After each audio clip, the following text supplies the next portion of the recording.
ఉన్నాడో ఎవడి నామస్మరణ వలన కేవలము శుభమే జరుగుతుందో వాడిని శివ అని పిలిచారు. మీకు నేను ఒక దేవాలయ ప్రాంగణంలో శివమహాపురాణ ప్రవచన సందర్భంలో మీకు ఒక విషయం విజ్ఞాపన చేస్తున్నాను. ఇది పరమసత్యం, అబద్ధాలు చెప్పుకోవలసిన దౌర్భాగ్యం నాకు లేదు. బహుశా మా దొరగారికి ఒక్కరికి తెలిసేమో, ఆయన నాకు పేరు జ్ఞాపకంలో లేదు. ఈ ఊళ్ళోనే ఒక వ్యక్తి ఉండేవారు. ఆయన ఒకసారి నా దగ్గరికి వచ్చి, అంటే నా ఉద్దేశం ఇలాంటి బాధల్లో ఉన్న వాళ్ళందరినీ మా ఇంటికి వచ్చేసి నన్ను అడగమని కాదు. ఆయన ఒకసారి మా ఇంటికి వచ్చి ఒక్కసారి మీకు నమస్కారం చేసి వెళ్ళిపోతానని చాలా వ్యగ్రతతో అన్నాడు. అంటే నేను ఆఫీస్కి వెళ్ళిపోతున్నానండి, టైం అయిపోతుంది, ఇప్పుడు నమస్కారం పెట్టి మాట్లాడడం ఎందుకు, అక్కర్లేదు నేనేం మాట్లాడను, ఒకసారి నమస్కారం చేసి వెళ్ళిపోతానని. సరే చెయ్యండి, కానీ అది మీరు నమస్కారం చేస్తానన్నట్టు లేదు, ఒక్కసారి మిమ్మల్ని కొడతానన్నట్టుంది. ఎందుకంత భావన వ్యగ్రత అన్నాను. అంటే ఇవాళే నా జీవితానికి చిట్ట చివరి రోజు, నేను ఆత్మహత్య చేసుకోబోతున్నాను. నా మనస్సులో ఎప్పుడైనా శాంతి కలిగితే మీ ఉపన్యాసాల్లోనే కలిగేది. అందుకని మీకు ఒక్కసారి నమస్కారం చేసి ఆత్మహత్య చేసుకుందామని వచ్చాను. మీకు ఒక్కరికే చెప్తున్నాను, మీరు ఎవరికీ చెప్పకండి, సాయంకాలానికి నేను ఉండను అన్నది. నేను అడిగిపోయింది, ఇది నాకు చెప్పాడు బాబని.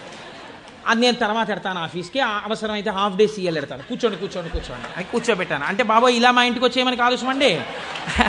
కాబట్టి కూర్చుంటే ఏమి మీకు ఎందుకు కలిగింది ఈ బాధ? ఆయన ఏదో పాపం చాలా చెప్పుకొచ్చాడు ఏడుస్తూ. నేనన్నా సరే ఒక పని చేయండి, ఆఖరి ప్రయత్నం చేయండి.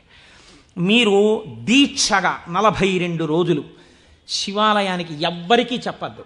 ప్రదోష వేళలో వెళ్ళి శివ ప్రదక్షిణం చేసి మీరు ఏమీ చెప్పకండి. మీరు చెప్పగలిగినంతసేపు శివాలయం అరుగు మీద కూర్చుని శివ శివ శివ శివ శివ శివ ఇదొకటే.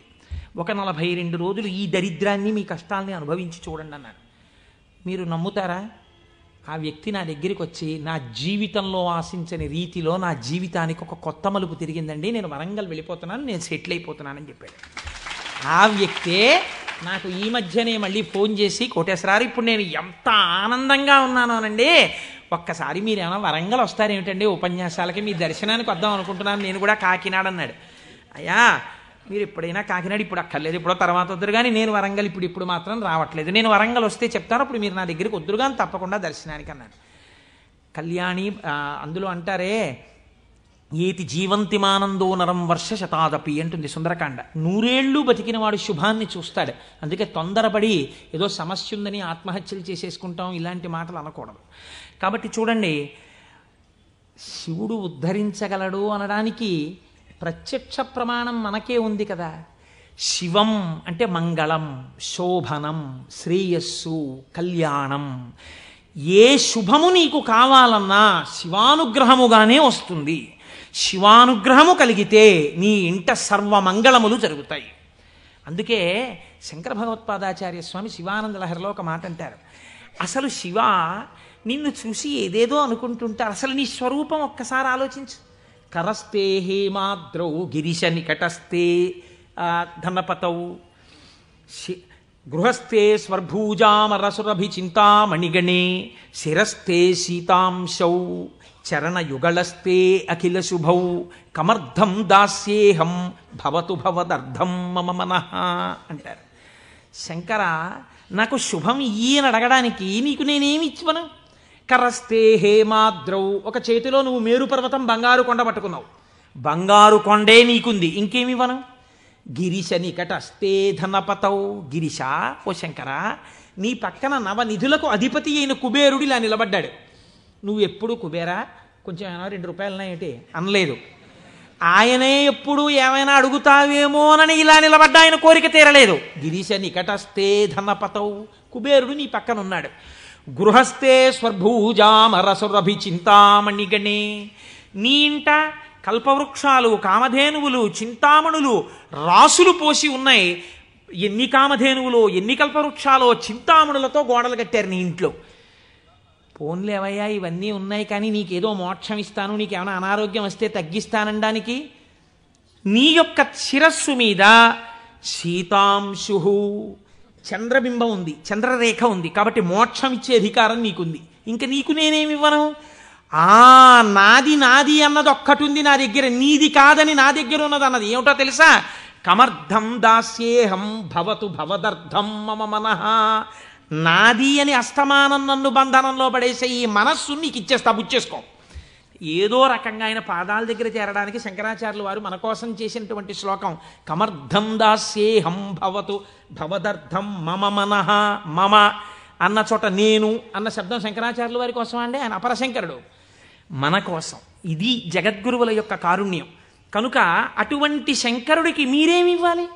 మీరేమి ఇవ్వక్కర్లేదు. కానీ మీరు ఇలా నమస్కరిస్తే చాలు, ఒక్కసారి శివ అంటే చాలు, ఆయన పొంగిపోతాడు. అందుకు కదా మనం ప్రదోష వేళలో ఉపన్యాసం మొదలుపెట్టే ముందు శివాష్టోత్తర శతనామ స్తోత్రాన్ని ఒక్కసారి అనుసంధానం చెయ్యాలి అని మనం అనుకుంటున్నాం. మీరు చూడండి, నేను ఇక్కడ మీకు ఒక గంభీరమైనటువంటి విషయాన్ని వాళ్ళ ప్రస్తావన చెయ్యాలి అని అనుకుంటున్నాను. ఆనందం వస్తే కళ్ళజోడు తీసేస్తూ ఉండడం, మళ్ళీ పెట్టుకు చూసుకుంటూ ఉండడం. బాగుందండి మీరు చెప్పింది. శంకరుడు అంతటి గొప్పవాడే, ఇంతవరకు బాగుంది. కానీ ఇలా ఆయన ఎప్పుడూ మా కంటితో మేము చూడని రూపంలో ఉండడమేనా, లేకపోతే మాకు ఇంతకన్నా ఏమైనా గొప్ప ఉపకారం చేశారా? కళ్యాణం, భద్రం, శ్రేయం, శోభనం, శుభం, వీటన్నింటికీ అర్థం కేవలం శుభాలు చేసుకోవడం, పెళ్ళిళ్ళు చేసుకోవడం, బూరులు తింటూ ఉండడం, గారులు తింటూ ఉండడం, ఇవేనా? ఇంకేమైనా చెప్పారా శంకరుడు? ఇవే నా అర్థం, నేను ఇవే మీకు చేసి పెడుతూ ఉంటానని ఏమైనా అన్నారా?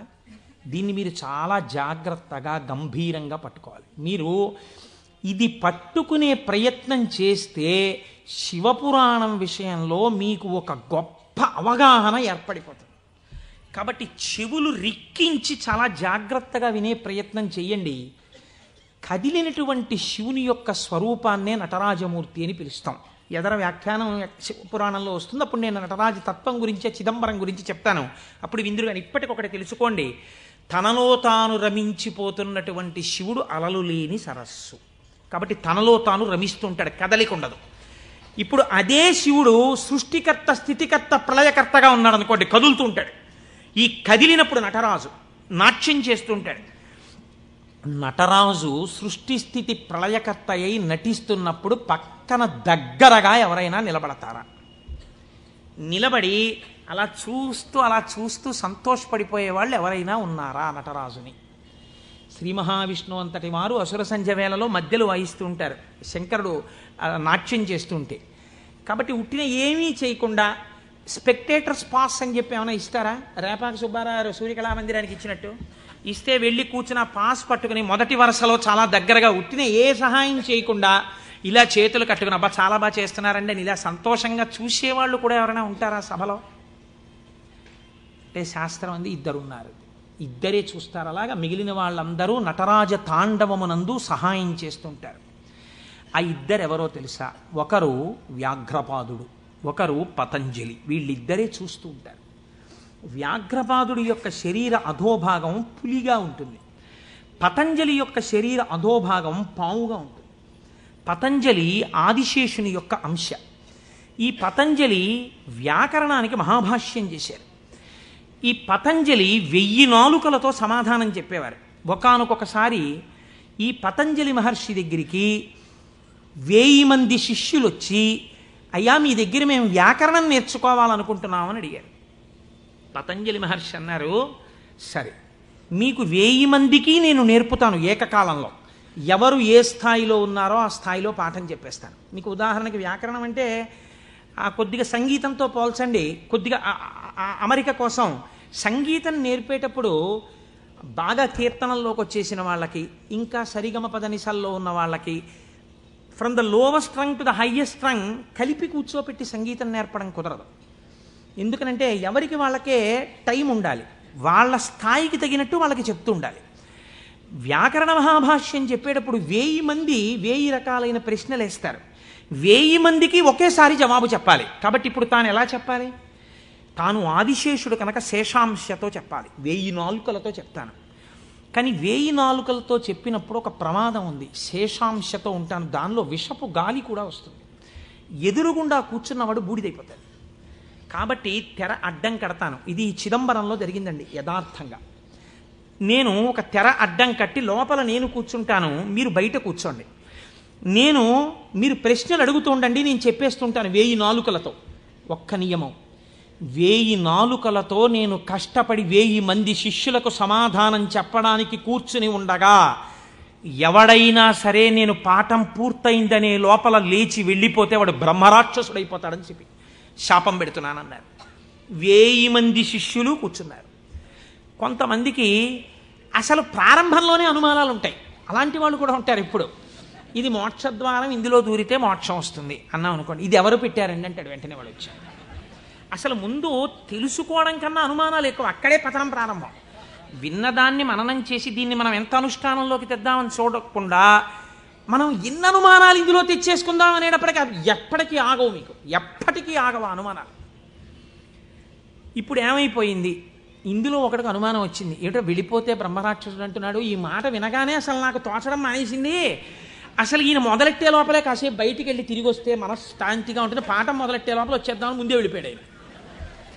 పాఠం మొదలెట్టేటప్పటికి వద్దాం, కాస్త మనశ్శాంతి వస్తుంది. లేకపోతే ఈయన ఏమిటో లోపల నేను 1000 నాలుకలు అంటున్నాడు, తెరత్తకూడదు అంటున్నాడు. ఓరు నాయనో ఇదంతా ఏ గొడవగా ఉంటుందో, వెళ్ళిపోతే బ్రహ్మరాక్షసుడు అంటాడు. ముందే కాస్త తిరిగి వస్తే, అలా తిరిగి వచ్చేస్తే కాస్త మనశ్శాంతిగా ఉంటుంది. అప్పుడు వచ్చి కూర్చుందాం పాఠానికని ముందే వెళ్ళిపోయాడు. అంటే ఎలా ఉంటారో చూడండి లోకం. ఇప్పుడు పతంజలి వ్యాఖ్యానం మొదలుపెట్టారు. 1000 నాలుకలతో చెప్పేస్తున్నారు ఆయన పాఠం. ఒక ఆయనకి అనుమానం వచ్చింది. ఏమిట్రా 1000 మంది అడుగుతున్నాం, 1000 మందికి చెప్పేస్తున్నాడు సమాధానాలు, ఎలా చెప్తున్నాడు రా ఈయన? తెరడ్డం కట్టాడు, నేను చెప్తాను లేండి అన్నాడు. నిజంగా అసలు ఎలా చెప్పగలుగుతున్నాడో ఒక్కసారి చూద్దామని. చూడండి, సేవ చేస్తున్నారు పరమాత్మకి అని తెరడ్డం పెడితే ముందు వరుసలో కూర్చున్నవాడు తెరెత్తి చూస్తుంటాడు. ఎంత తప్పది అంటే అది కూడా భక్తి. కాబట్టి అలా ఆ పతంజలి అటు కూర్చునుండగా ఒక శిష్యుడు ఏం చేశాడంటే మెల్లిగా తెరెత్తాడు. తెరెత్తి చూశాడు. చూసేటప్పటికి విషపు గాలి వాడు ఒక్కడి మీదకే పెడుతుందా? ఈ 999 మంది బూడిదైపోయారు. అట్నుంచి ప్రశ్న ఆగిపోయింది. ఆగిపోగానే పతంజలికి అనుమానం వచ్చింది. ఏదో జరిగిందని ఆయన పాఠం ఆపి లేపి తెర తీసి చూశారు. బూడిద రాసులు ఉన్నాయి. అరేరే చచ్చిపోయారా 1000 మంది అనుకున్నారు. ఇంతలో పాఠం వినడానికి కొంచెం మనశ్శాంతితో వద్దామన్నవాడు వచ్చాడు. నువ్వు ఎక్కడికి వెళ్ళావురా అని అడిగారు ఆయన. అది నేను చెప్తాను కానీ వీళ్ళు ఏమిటంటే 999 బూడిద కుప్పలు ఏమిటండి అన్నాడు. వాడు బుర్ర మరీ పాడైపోయాడు. ఆయన అన్నారు, కంగారు పడకు, నేను ముందే చెప్పాను కదా తెరెత్తద్దని. ఎవడో ఎత్తాడు, బూడిదైపోయారు.